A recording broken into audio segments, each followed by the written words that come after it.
ఎవరికైనా నేను సవాలు చేస్తున్నా, శ్రీకృష్ణుడి జీవితంలో ఆనందదాయకమైన ఘట్టంలోనే 10 రాయండి. మీరు ఒకటి కాదు 10 లేవండి, 2-3 మించి మీకు దొరకవండి. విషాద ఘట్టాలు రాయండి అమ్మా. నేను చెబుతున్నా ఓ 25 దొరుకుతా, ఓ 25. అది శ్రీకృష్ణుడి జీవితం. పుట్టింది జలసాల్లో, పుట్టిందో తల్లిక, పెంచిందో తల్లి, పుట్టిందో తండ్రిక, పెంచింది ఇంకో తండ్రి. అందులో పెంచిన తండ్రికేమో వీడు తన బిడ్డ కాదని తెలుసా, ఆ తల్లికేమో తెలియదా? ఏమి జీవితాలు? అవునడానికి లేదు, కాదనడానికి లేదు. నిజం ఒకటికి తెలుసు, నిజం ఇంకోళ్ళకి తెలియదు. కానీ పెరిగాడు మహానుభావుడు. పుట్టగానే చంపేస్తాననే మేనమామ. మనం ఎంత అదృష్టవంతులో ఉండే అటువంటి మేనమామలు మనకు లేదు.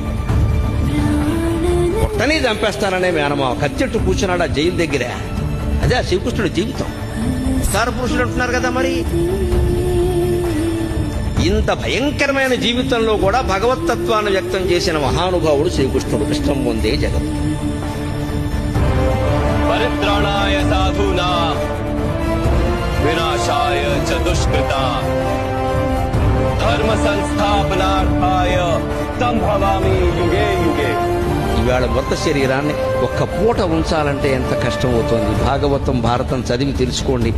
7 రోజులు మృత శరీరం అలాగే ఉందండి. 8 మంది భార్యలలో ఒక్కరు లేరు. తల్లి లేదు, తండ్రి లేదు, బిడ్డలు లేరు, ఎవ్వరు లేరు. మన భాషలో చెప్పాలంటే దిక్కుమాలిన మరణం. అది భగవంతుడికి లభించిన వరం. దాన్ని వరంగా భావించాడు.